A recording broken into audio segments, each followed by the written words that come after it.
Besar harapan kita, mudah-mudahan kita semuanya berada dalam konteks ayat yang Allah nyatakan, wa man yu'azzim sya'airallah fa innaha min taqwal qulub. Siapa orang yang syiarkan agama Allah adalah hatinya termasuk yang bertakwa kepada Allah Subhanahu wa taala. Amin amin ya rabbal alamin. Jamaah yang dimuliakan oleh Allah Subhanahu wa taala, hadis kita pada kesempatan yang sangat berbahagia ini adalah al-hadis al-hadi asyar. Hadis yang ke-11 dari Abu Muhammad Hasan bin Ali bin Abi Thalib. Beliau adalah sibti Rasulullah, cucu dari Rasulullah dan raihanah Rasulullah, kesayangan Rasulullah sallallahu alaihi wasallam. Ini adalah yang meriwayatkan hadis yang mulia ini, yang amat sangat pendek. Beliau mengatakan, hafidtu min Rasulillah, aku telah hafal, telah mendengar dari Rasulullah sallallahu alaihi wasallam bunyi hadisnya, da ma yuribuka ila ma la yuribuk, di halaman 85. Kita ulang sedikit hadisnya, tapi sesungguhnya kita pada malam hari ini sudah akan memasuki bahasan di halaman 86 bagian 2. Adalah hafidtu min Rasulillah, kata Abu Muhammad Hasan bin Ali bin Abi Thalib, cucu dari Rasulullah sallallahu alaihi wasallam dan raihanah Rasulullah, kesayangan beliau. Abu Hasan telah meriwayatkan dari kakeknya, ya, dari kakeknya, yaitu Rasulullah sallallahu alaihi wasallam. Beliau mengatakan, aku telah hafal min Rasulillah, dari Rasulullah. Makanya lafadznya hafidtu. Kejadian ini benar-benar sudah terjadi, dan beliau mengatakan kejadian itu yang menyebabkan beliau hafal hadis Rasulullah sallallahu alaihi wasallam. Dama yuribuka ila ma la yuribuk, tinggalkan, kata Rasul, sesuatu yang kamu ragu, ila ma la yuribuk, untuk mengambil sesuatu yang tidak ada raib, yang tidak ada keraguan-raguan. Ini adalah hadis sahih yang diriwayatkan oleh Tirmidzi, An-Nasa'i, bahkan Tirmidzi mengatakan hadisun hasanun sahih. Hadis ini adalah hadis hasan dan termasuk hadis sahih. Jamaah yang dimuliakan oleh Allah Subhanahu wa taala, maka bahasan yang pertama muatan fikih hadis. Wa ma yujidu ilaih telah kita bahas pada pertemuan yang lalu. Nomor 1 di halaman 86, dan kita sekarang masuk pada halaman 86 di bagian 2. 86 bagian 2 kita bertemu dengan tulisan beda, dia lebih besar, berbunyi aqwalus salafi wa af'aluhum fi tarkir raibah ila yaqinil wara. Judul kita pada malam hari ini aqwal. Aqwal itu jamak Pak, jamak rahimahumullah dari qaul. Qaulun, qaulani, aqwal. Artinya perkataan. Siapa yang mengatakan? As-salaf, ulama salaf. Ini salafi yang mengatakan. Kapan salafi itu ada? Ada pada zaman dahulu. Nah, makanya aqwalus salaf ini sudah terjadi ribuan tahun yang silam.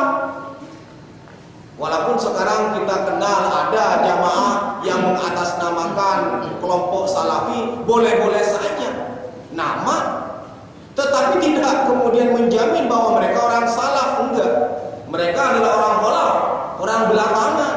Salaf udah enggak ada, ya. Kenapa? Udah pada pulang kepada Allah Subhanahu wa taala. Kalau bahasa Betawi orang beula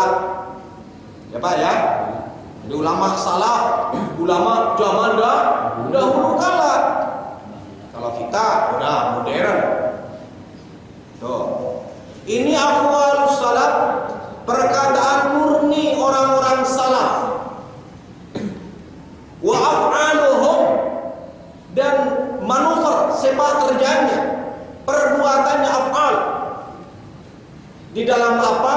Perkataan salaf wa af'al, bukan hanya perkataannya saja yang menjadi tumpuan harapan kita, yang menjadi sorotan kita, yang tentunya bermuara kepada baginda Rasul Muhammad sallallahu alaihi wasallam, karena beliau itu telah diabadikan di dalam Al-Qur'an, wa innaka la'ala khuluqin azim. Sesungguhnya engkau Muhammad berada dalam puncak akhlak yang sangat mulia. Wa af'aluhum, dan pekerjaan orang salaf, orang baheula, ulama-ulama terdahulu, di dalam apa? Di dalam fitarkir riba, meninggalkan keraguan-raguan. Tuh Pak, sorotan perkataan, bahasan perbuatan yang dilakukan oleh orang-orang salaf. Karena ulama yang belakangan mengikuti salaf, maka kemudian nisbahnya kepada salafi. Kan begitu. Jadi ada riwayatnya itu adalah mereka ingin, ya mudah-mudahan, ya kan, ittiba kepada ulama-ulama orang-orang salaf. Orang salaf mengambilnya dari mana? Dari Rasulullah. Kita walaupun tidak mengatasnamakan itu juga sama, mengambil dari orang-orang salaf, orang-orang dahulu, ulama kita, kiai kita, yang kemudian sampailah kepada sahabat-sahabat Rasulullah sallallahu alaihi wasallam, yang kemudian bersumber dari baginda Rasul Muhammad sallallahu alaihi wasallam.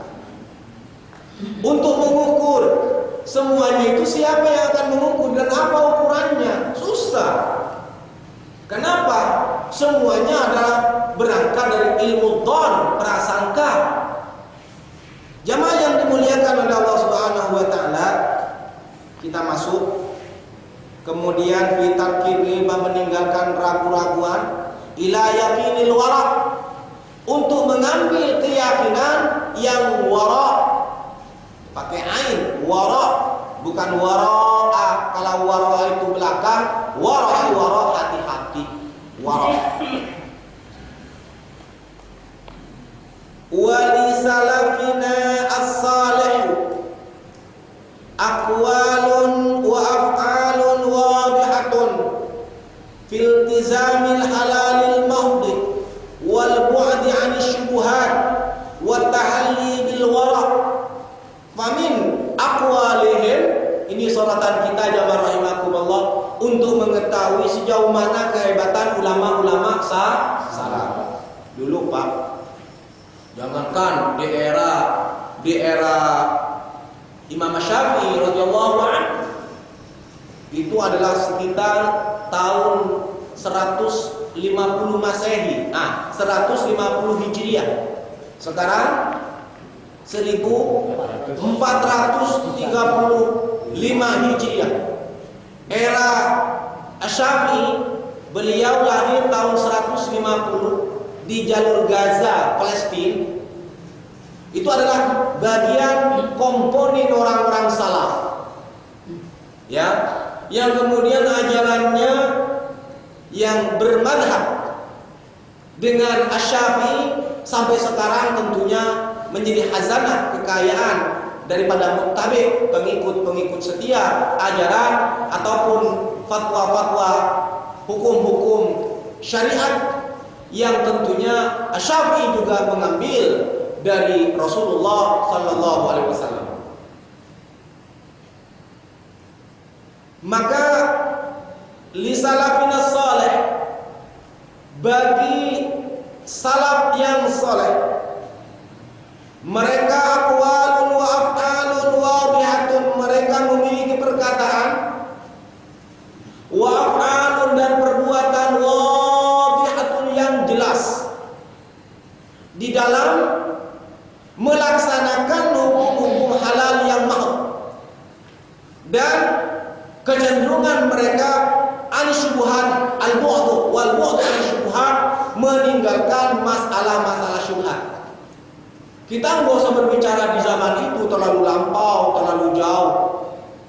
Kita ulama-ulama Indonesia di tahun 1900-an ke atas itu masih kita sangat menjumpai banyaknya ulama-ulama kita yang mempunyai nilai warok. Banyak, Pak. Contoh, tatkala kemudian mereka, maaf pada zaman itu, sebut saja lembaganya masjid ataupun majelis taklim ataupun madrasah ataupun besarnya pondok pesantren di zaman itu, tidak sedikit daripada ulama-ulama kita katakan salaf karena mendahului kita, ya Pak ya, salaf itu sudah mendahului kita. Tidak sedikit dari mereka yang kebetulan mendapatkan bantuan dari pemerintahnya untuk bangunan kobong, untuk bangunan asrama, untuk majelis taklim, untuk masjid dan lain sebagainya. Mereka banyak yang menolak. Pak ya, kita masih ingat. Bahkan ada satu pesantren yang belum lama masih bisa bertahan, yaitu di daerah Beladu, di daerah Probolinggo ke dalam. Itu ada sebuah pesantren, subhanallah, yang betul-betul kiainya sangat-sangat warak, sangat-sangat tidak menerima bantuan yang tidak jelas. Jadi segala sesuatunya yang dijadikan alat untuk pengembangan sarana pendidikan di lembaga ini adalah murni dari sesuatu yang halal atau thayyibah, yang syubhat. Mereka masih mengatakan adalah syubhat kalau ada bantuan-bantuan dari pemerintah, dan bahkan mereka tidak mau mengambilnya. Berbeda dengan salaf belakangan yang mengatakan salaf belakangan. Bahkan ya, di era kita zaman sekarang banyak lembaga-lembaga, banyak sekolah-sekolah agama yang subhanallah sangat menggantungkan sarana pembangunannya daripada bantuan pemerintah. Sampai kemudian ada satu istilah yang saya sangat terpukul dengan ungkapan itu, malu mendengarkannya. Tatkala kemudian Kemenak Kota Bekasi mengatakan bahwa di Bekasi ini banyak pesantren abal-abal. Subhanallah, di puncak pada waktu itu beliau katakan apa abal-abalnya? Itu hanya punya gedung 5x5, dikasih plang merek besar pondok pesantren, santri yang mungkin kagak ada, jadi perubahan santrinya juga sudah dikemas sedemikian rupa. Kalau saya dulu nyantren, dibilang oleh kiai, kalau yang namanya pesantren itu santri, itu adalah santri yang harus mukim bersama dengan kiai 24 jam. Itu santri. Tidur di situ, makan di situ, beraktivitas di situ, itu adalah santri. Tetapi karena kemudian belakangan ada dana, ya, yang kemudian mereka berdalih kalau tidak diambil saya, sehingga apa hanya sebatas plan, mereka bikin abal-abal bantuan ngalir. Nah, nauzubillahi min dzalik. Ini adalah Kemenak Kota Bekasi mengatakan seperti itu. Di Bekasi banyak pesantren abal-abal, pesantren proposal yang katakan, ya Allah, kuping sepanas banget. Panas banget. Karena memang demikian adanya, tidak sedikit yang santrinya kagak ada, malah lebih pintar mendapatkan duit daripada pesantren yang notabene memang betul-betul ada santrinya. Mereka susah untuk mendapatkan yang tidak ada santrinya, subhanallah, bantuan ngalir.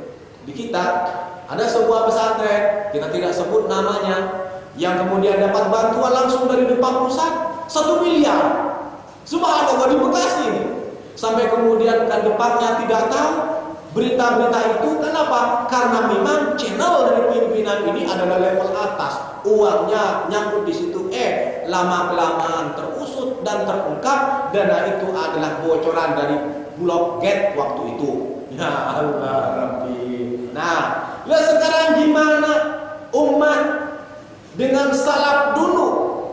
Beda. Ya Pak ya. Cara makannya juga ini beda.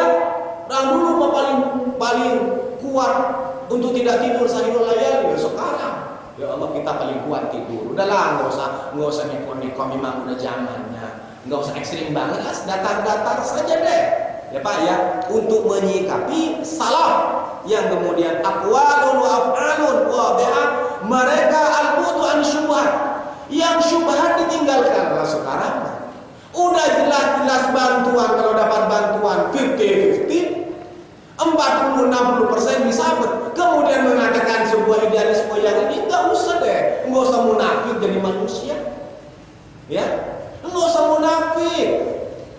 Dapat bantuan di 100 juta, melalui si pula, memang butuh 100 juta, nggak bakalan. Contoh, saya pernah dapat itu bantuan 5 juta, pesantren sekali-kalinya dapat bantuan 5 juta. Itu kemudian apa? Ustaz, administrasinya 5 juta belum pakai administrasi. Ya Allah, dapat apa? Sudah jelas awal lagi yang dapat 100 juta. Bisa kemudian paruh-paruh minimal 40-60%. Lah, dari langkahnya aja sudah bohong, perbuatannya sudah bohong, masih mengatakan orang yang idealis sekali. Udahlah, nggak usah munafik jadi orang biasa aja, kan begitu, kan cakep. Ya Pak ya, insya Allah. Ini adalah fakta. Ini fakta kenyataan. Loh, kalau orang salaf contohnya tadi, bahkan subhanallah, ya, subhanallah, almarhum al-maghfurlah, salah satu pengasuh pondok modern Gontor yang di cabangnya, beliau adalah Kiai Idris Jauhari. Pernah suatu ketika, ini penuturan dari pihak bank yang bercerita, tatkala kemudian beliau menabung di sebuah bank pemerintah, maka kemudian setelah sekian lama dapat hasil. Kalau kita sekarang bunga deh, ya Pak ya, bunga. Ya, kalaupun di syariat itu adalah bagi hasil. Tetapi jangan dianggap sepele. Bagi hasil dengan bunga inilah yang menjadi wacana pembicaraan panjang di kalangan ulama, di mana letak haram dan halalnya. Jadi dari akad transaksi. Karena transaksi yang benar mengantarkan sebuah perilaku menjadi benar. Transaksi yang tidak benar menyebabkan kita salah. Nah, gimana kisah selanjutnya? Tatkala kemudian beliau menabung di bank itu, setelah kemudian suatu saat beliau ambil, maka rupanya beliau mencatat berapa kali dia menabung, dan begitu kemudian diambil, dicairkan semua, uangnya itu bertambah. Apa yang terjadi jamaah rahimahullah al-maghfurlah Kiai Idris Jauhari, maka hanya mengambil haknya yang ditabung, sisanya ditinggal di atas meja kasirnya. Subhanallah. Ada nggak orang sekarang? Nggak ada. Ada nggak? Di mana orangnya? Nggak ada. Nggak ada Pak. Ya. Jangankan yang kayak gitu yang jelas 40-60% itu diambil, itu hak orang. Yang 40-60% apa dalilnya? Sayang kalau tidak diambil. Dan memang sudah sakit semua. Halal. Nah, ada nggak? Nah, akhirnya membuat laporannya udah kagak beres. Lapor gimana sih akan mengutuhkan duit 100 juta sementara dia terima 60 juta, dari mana 40 juta? Kebohongan dia akan pasti lakukan. Udah pasti itu jamaah rahimahullah. Makanya sudahlah, enggak usah munafik. Ya. Makanya Dr. Anwar Sanusi memberikan ceramah satu ketika. Tatkala kemudian orang mau berangkat haji, satu contoh beliau sebut, kemudian dia berkeyakinan bahwa duitnya 100% halal, maka Dr. Anwar Sanusi meragukan itu. Kalau Anda ingin mendapatkan halal, bahasa beliau yang saya kutip, waktu pembekalan sahabat saya mau berangkat melaksanakan ibadah haji tahun yang lalu, maka beliau umpamakan, udahlah Bapak sekarang pulang kampung, yang banyak kebunnya, banyak sawahnya, dan di situ Bapak tanam pisang. Bapak tanam itu pisang, maka Bapak cari pohon pisangnya, kemudian pisangnya jual, kumpulkan uangnya, store untuk haji, begitu. Sampai beliau katakan seperti itu. Saking susahnya ini jamaah rahimahullah. Maka kita rumahnya sederhana deh. Enggak usah mulu-mulu jadi orang. Jalanin aja lah. Toh kita memang seperti itu keadaannya. Adapun ampunan dan ridha Allah senantiasa menjadi harapan rojak kita semuanya. bersihkan jiwa, bersihkan hati, jangan kemudian memponis bahwa sayalah orang yang paling benar. Aman, aman kalau begitu. Jamaah yang dimuliakan oleh Allah Subhanahu wa taala, maka coba kita melihat qaul Abu Dzar Al-Ghifari radhiyallahu anhu. Ini Abu Dzar sahabat Rasul, ini salaf Pak, ini salaf tulen nih. Ya, kalau berbicara salaf ini orangnya gitu. Ini di antaranya. Siapa? Abu Dzar Al-Ghifari. Siapa yang tidak dengar sosok Abu Dzar Al-Ghifari? Nah, kita sering dengar itu salaf tulen. Itu salaf. Banyak, bukan hanya beliau. Maka apa kata beliau? Tamamut taqwa. Subhanallah, Pak, kalau kita ini enggak ada yang kita miliki dari ketakwaan. Jauh jamaah rahimakumullah antara langit dan bumi. Coba kita perhatikan. Kata Abu Dzar Al-Ghifari radhiyallahu anhu, tamamut taqwa tarku ba'dil halal khaufan an yakuna haraman. Subhanallah. Ada manusia yang kemudian mempunyai pandangan salaf dahulu tentang kesempurnaan takwa. Beliau katakan tamamut taqwa, kesempurnaan takwa Pak. Kalau Bapak, kalau kita ingin sempurna takwanya, kata Abu Dzar Al-Ghifari, apa? Tarku ba'dil halal, meninggalkan sebagian yang halal. Yang halal Pak ditinggalkan sebagiannya. Kok bisa? Kok bisa? Ini pertanyaan besar. Jelas-jelas halal, kenapa harus ditinggalkan sebagiannya? Kenapa? Pandangan beliau khaufan an yakuna haraman, khawatir karena kemudian halal yang terus diambil nantinya terjebak an yakuna haraman, kelak kemudian hari menyebabkan menjadi yang haram. Loh, sekarang Pak udah zaman udah edan. Pengusaha apaan? Penguasa ya. Ya, bukan mikirin rakyatnya. Masa mobil dibagi-bagi sampai kemudian kemarin sudah 44 lebih. Udah 46 hari ini. Mang milik moyangnya. 46 mobil dibagi-bagi gratis. Harganya mahal. Sedangkan rakyatnya mau mati kelaparan, makan nasi akin. Nah, udah jelas-jelas haram. Kalau kata Abu Dzar, yang halal ditinggalkan sebagiannya. Yang halal ditinggalkan sebagiannya apa? Khaufan an yakuna haraman, takut kata Abu Dzar Al-Ghifari kelak kemudian hari menyebabkan haram. Ini perkataan salaf yang pertama yang kita jumpai pada malam hari ini. Siapa yang mengatakan itu? Dalilnya jelas Abu Dzar Al-Ghifari. Kan enak Pak kalau ngaji ini. Ya, ini biangnya salaf nih. Termasuk biangnya salaf ini. Abu Dzar Al-Ghifari mengatakan berfatwa kesempurnaan takwa seseorang meninggalkan yang halal ditinggalkan khaufan an yakuna haraman, takut dia terperangkap masuk terjebak dalam yang haram. Yang kedua, wa qaulu Abi Abdurrahman Al-Umri Az-Zahid. Yang kedua adalah perkataan Abdurrahman Al-Umri Az-Zahid yang zuhud. Apa kata beliau? Idza kana al-'abdu wara'an taraka ma yardihi ila ma la yardi. Kata Abu Abdurrahman, jika seseorang itu amat sangat hati-hati wara', maka tinggalkanlah sesuatu yang ia ragu, ambillah sesuatu yang ia tidak ragukan. Jadi kata Abdurrahman Al-Amri Az-Zahid, tanda seseorang hamba Allah yang wara' adalah meninggalkan sesuatu yang ia ragukan, ila ma la yardi, mengambil sesuatu yang ia yakini 100% tidak ragu-ragu. Yang ketiga,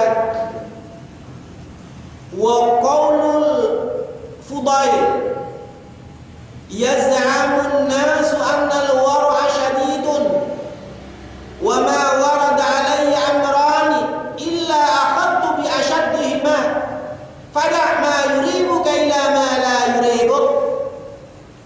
Kata Fudail, yaz'amun nas anna al-war'a syadid. Manusia menyangka, manusia yaz'am mengira, menduga, apa yang diduga, apa yang dikira manusia, bahwasanya komponen wara itu adalah syadid, yang dinamakan hati-hati itu perkara yang jelimet, yang susah, yang syadid. Kata Fudail. Nah, maka kemudian beliau mengatakan, wa ma warada alayya amrani, tidaklah ada yang datang kepada aku, kepada saya, kata Fudail, amrani, dua perkara, tidaklah datang nongol dua urusan kepada saya. Maka Fudail mengatakan, illa akhadtu bi ashaddihima, kecuali saya akan mengambil yang paling berat. Kalau ada dua urusan, ada dua perintah yang datang kepada saya, yang paling beratlah yang saya akan ambil. Kalau kita ngambil yang mana? Nah, buktinya gampang kok. Gampang. Buktinya apa? Ya banyak buktinya. Sebut saja tarawih, Pak. Ya, itu bukti. Ya, kalau ada yang dua selesai, maka kita ambil yang dua selesai, Pak. Dengan bacaan pendek cepat, ya udah itu aja. Itu buktinya. Ya. Assalamualaikum pulang. Pulang. Ini bukti. Kalau kita kan memilih yang itu, walaupun alasannya mah kita yang namanya alasan kita paparkan panjang alasannya. Beginilah, enggak syar'i lah, begitulah. Ya, tapi sebenarnya mah di dalamnya sederhana karena kita enggak kuat melaksanakan. Ya, itu aja. Sehingga kemudian kita jadikan argumentasinya seolah-olah benturan di perintah. Itu adalah simpel sekali pola berpikir. Ya. Nah, berkita. Ini Ramadan udah deket, Pak. Nanti insya Allah bulan Juni tanggal 29. Ya, sekarang sudah bulan Maret kan? April, Mei, Juni, Pak. 3 bulan lagi, jangan dianggap lama. Insya Allah Juni tanggal 29 kita sudah masuk Ramadan. Kemudian di Juli tanggal 20 sekian, 28, 29-nya kita lebaran. Agustusan ada, Pak. Kan ada yang nanya, Ustaz ada Agustusan. Kangen katanya dia. Udah berapa tahun enggak ketemu Agustusan, enggak naik daerah, kangen yang kangen. Nah, jadi besok, Pak, ya udah dekat. Nah, contoh seperti itu kita dalih. Ya, namanya juga sunnah. Ngapain ribet? Kalau kita mampu yang melaksanakan yang terbanyak, kenapa ngambil yang sedikit? Kan sederhana pola berpikirnya. Enteng. Ya. Tapi bagi orang yang tasahul memang capek kita. Nah, ambil kalau bisa, Pak, yang 4-4-3. Nah, begitu. Udah langsung pulang dengan bacaannya An-Nas ke atas. Nah, An-Nas pulang. Nah, kan begitu. Ini bukti. Tetapi kalau Fudail, Pak, dipertemukan dua urusan, ini Fudail. Seandainya saya, kata Fudail, yang dipertemukan dengan dua urusan, yang satu memakan waktu 2 jam, yang satu 1 jam, maka Fudail mengatakan, illa akhadtu bi ashaddihima, kecuali aku, kata beliau, akan ngambil yang paling berat, yang paling susah. Nah, ada enggak yang loyalisnya Fudail? Ada, insya Allah ada. Walaupun gak banyak, ada lah. Jangankan orang baik kayak gitu, jangankan orang selevel Fudail, orang jelek aja ada pengikutnya. Kurang jeleknya bagaimana itu yang mengaku malaikat, Lia Eden. Ya, pengikutnya, Pak, ada yang doktor. Ya, kurang gimana? Kurang keterangan bagaimana bahwa Nabi Muhammad SAW khatimul anbiya wal mursalin, penutup para nabi dan rasul, masih ada juga zaman Nabi yang namanya tugimin. Namanya aja sudah kagak resep, Pak. Ya. Sallallahu ala tugimin. Allah Rabbi. Udah kagak resep. Ada lagi yang mengaku Nabi apa? Aman Musaddiq. Ya, konek. Kan begitu. Kagak cakap benar. Namanya. Itu pun juga ada pengikutnya. Ada pengikutnya banyak. Nah, salat yang sudah dikemas dalam konteks fikihnya Asy-Syafi'i, as-salatu lughatan ad-du'a. Salat adalah menurut bahasanya doa, wa istilahan aqwalun wa af'alun muftatahatun bit takbir wa muhtadamatun bit taslim. Yang dimaksud dengan salat dalam konteks ilmu fikih, perkataan dan perbuatan yang dimulai dengan takbir dan diakhiri dengan salam bisyarat atau maksusah dengan syarat-syarat tertentu, itu sudah diterangkan dalam fikih. Kenapa? Di Jawa ada komunitas yang enggak paham bahasa Arab. Akhirnya apa? Bikinlah sholatnya pakai bahasa Jawa. Pengikutnya banyak, Pak. Apalagi kayak Fudail. Orang baik begitu, pasti banyak pengikutnya. Tetapi dibandingkan dengan jumlahnya manusia, ya dikit, Pak, persentasenya kan begitu. Jamaah yang dimuliakan oleh Allah Subhanahu wa taala, fadama yuribuka ila ma la yuribuk, maka tinggalkan yang meragukan, ambillah yang tidak kamu ragukan. Yang keempat, wa qaulu Hasan bin Abi Sinan, ulama salaf berkata, Hasan bin Abi Sinan, ma syai'a ahwanu minal wara' idza rabaka syai'un fada'hu. Ma syai' ahwan minal wara', tidak ada sesuatu yang lebih enteng, lebih gampang daripada wara'. Kata beliau, kata Hasan, tidak ada satu pekerjaan yang lebih gampang daripada wara', enggak ada. Kecuali apa? Idza rabaka syai'un fada'hu, kecuali apabila engkau ragu, tinggalkan yang ragu itu sendiri. Itulah paling gampangnya perbuatan. Ini adalah perkataan. Karena yang kita sorot dua tadi apa? Aqwalun, perkataan, dan perbuatan. Perkataan salaf begitu. Pertama, Abu Dzar Al-Ghifari berkomentar kesempurnaan takwa seseorang meninggalkan yang halal, takut dia berada dalam haram. Abdurrahman mengatakan, apabila seorang hamba wara', maka tinggalkanlah yang ragu, ambillah yang tidak ragu. Fudail mengatakan, jika manusia menyangka bahwa wara' itu susah, sesungguhnya tidak ada dua urusan yang datang kepada saya, dua berat, satu gampang, kecuali saya ambil yang paling berat. Yang terakhir adalah Hasan mengatakan, tidak ada yang lebih gampang daripada wara', kecuali apabila Anda ragu, tinggalkan. Ini perkataan. Yuk, kedua, kita lihat perbuatannya. Setuju? Nah, ini perkataan tadi. Mudah-mudahan waktunya masih panjang. Ya. Kalau enggak tuntas kan sedih gitu ya. 15 menit lagi. Berapa menit lagi? 14. 14 cukup mudah-mudahan. Wa min af'alihim. Enaknya Pak baca kitab ini Ustaz enggak usah pusing. Ya, udah ada, cuman pakai bahasa Arab doang kan, enak benar ini kita. Gurih. Ya, gurih bener ini. Wa min af'alihim an Yazid ibnu Zari tanazzaha an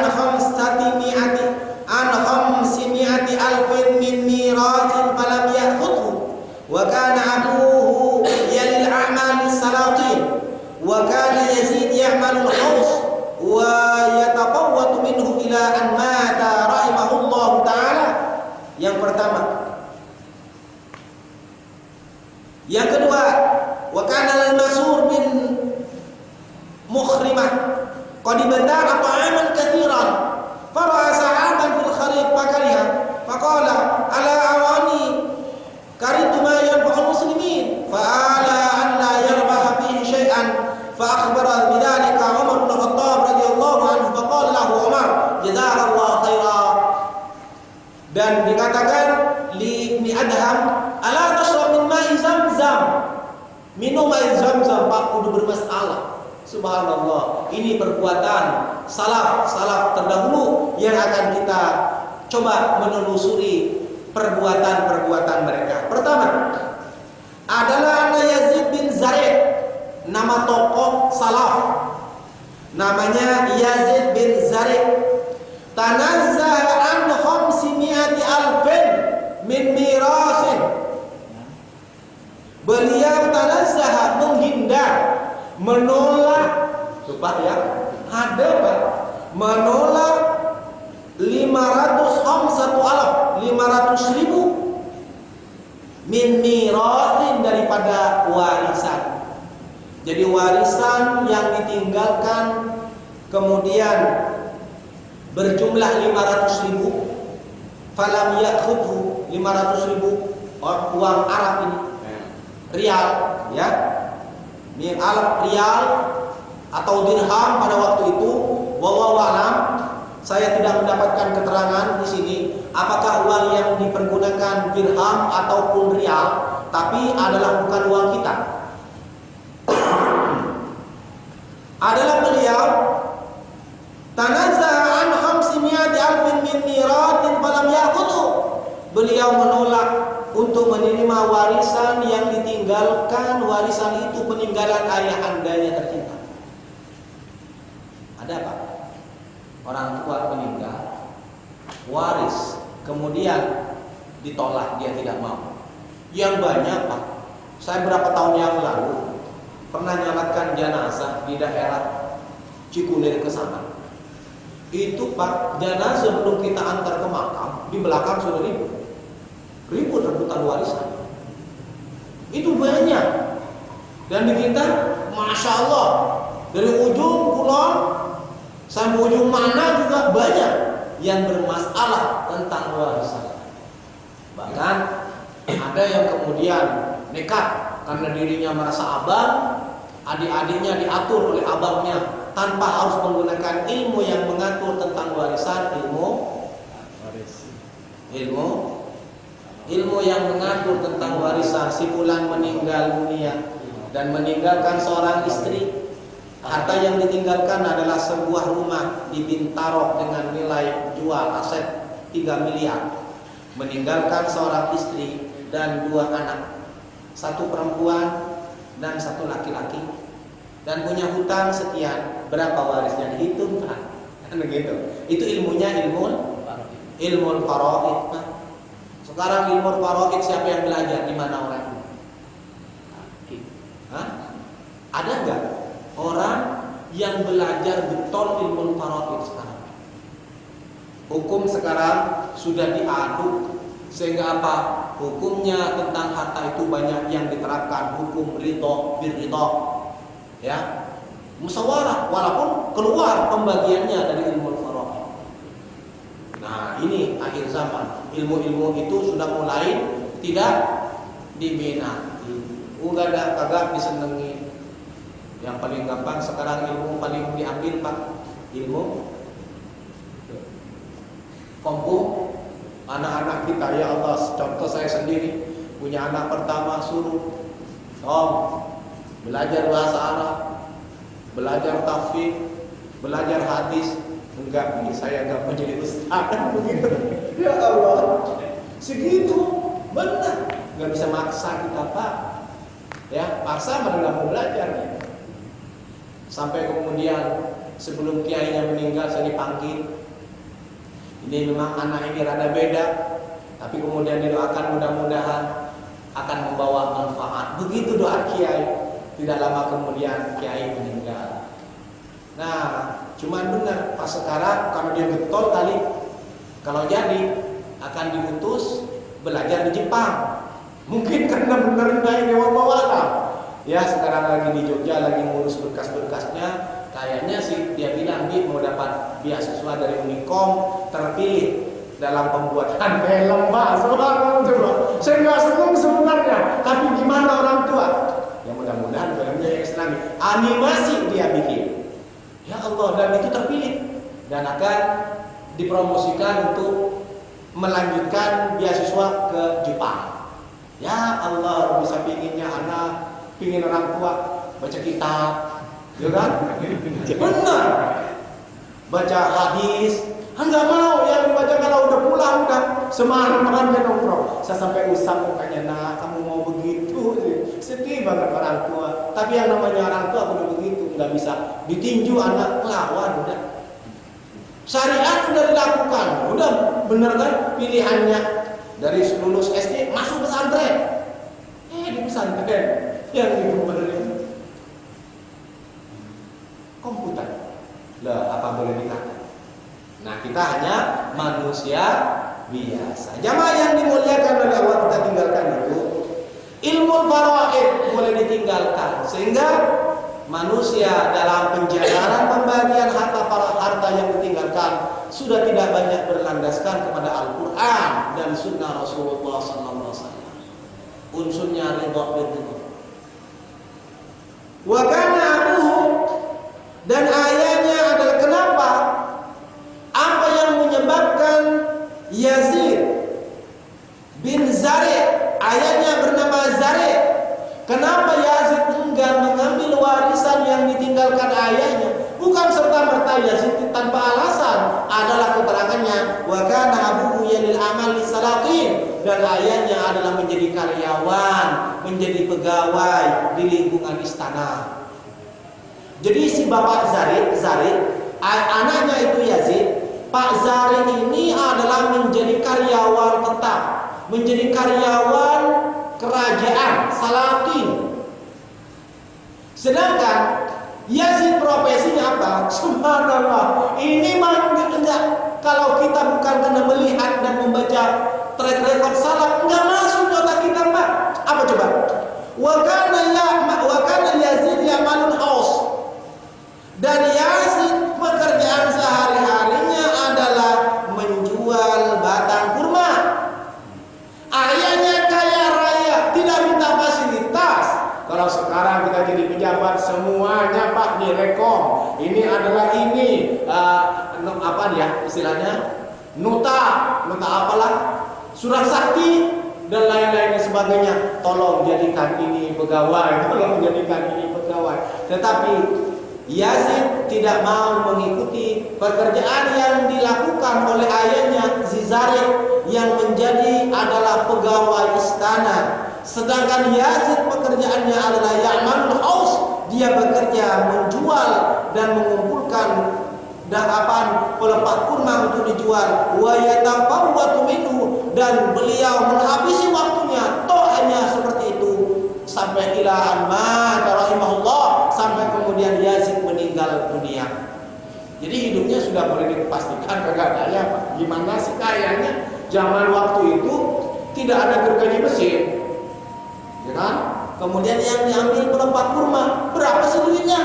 Paling hanya cukup untuk makan, dan makannya barangkali tidak cukup banyak berpuasa si Yazid ini. Tetapi yang aneh dalam amalan Yazid, yang tentunya ada komentar pro kontranya nanti. Gimana sih Yazid? Ayahandanya meninggalkan 500.000 dirham atau apa namanya, yang kemudian dia tolak untuk kemudian tidak mengambil sepeser pun dari warisan yang ditinggalkan oleh ayahnya. Apa pandangan Yazid? Karena khawatir harta yang diperoleh ayahandanya di dalam mewariskan harta untuk anak-anaknya adalah sebagian diperoleh dari lingkungan raja yang tidak benar caranya. Subhanallah. Ada Pak? Ada Pak? Di mana? Ada enggak? Enggak ada. Enggak ada. Jamaah yang dimuliakan oleh Allah Subhanahu wa taala, bahkan ada seorang salaf yang sangat terkenal, Ibnu Adham. Apa katanya? Ala tasrabu min ma'i Zamzam. Ibnu Adham lagi haji, lagi di Mekah, tinggalnya di Mekah. Ala tasrabu min ma'i Zamzam. Air Zamzam enggak seperti sekarang, ya kan? Kalau dulu kan diambil, dia mungkin tidak mempunyai alat untuk membawanya pada waktu itu. Apa katanya? Lau kana li da'un syaribtu isyaratun. Ini di belakang sedikit, ya. Dan jadi galau ini. Ya.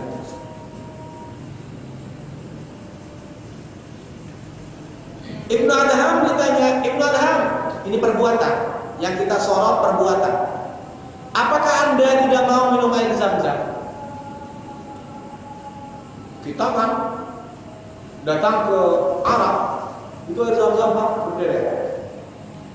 sepanjang haram Mekah Madinah di masjid itu ada yang dingin, ada yang biasa, itu semuanya di depan kita ini ada tangki-tangki air Zam-Zam. Bahkan ada orang yang kemudian berwudu mengambil air Zam-Zam cuci muka dan lain sebagainya. Dan kemudian gelasnya itu sudah berjejer. Nah, tetapi kita ke sana langsung sabut cek. Ibnu Adham tidak, Pak. Apa kata Ibnu Adham? Tatkala ditanya ala tasrab min ma'i Zam-Zam, apakah kau tidak mau minum air Zam-Zam? Maka jawaban Adham, lau kana li danun syaribtu, kalau saya punya ember, saya punya alat mengambil sendiri, ya saya minum. Karena ember ini adalah fasilitas Raja Arab, isyaratun ila anna darwa min mali sultan, pertanda bahwa ember yang ada di Mekah pada waktu itu dan sekarang itu adalah harta yang dikumpulkan oleh Raja Arab untuk memfasilitasi orang yang mau minum. Wa huwa mustabihun. Ibnu Adham meragukan kesucian harta yang dibelikan ember. Ada tak? Kita cuma bertanya ada. Kalau saya nggak bisa. Subhanallah. Ya, makanya kembali ke yang kita tadi, nggak usah muluk-muluk aja, jalanin aja. Nggak ketemu ini salah ini perkataan dan perbuatannya. Dan bagaimana komentar ulama-ulama kita menyikapi perkataan dan perbuatan yang disampaikan oleh salaf?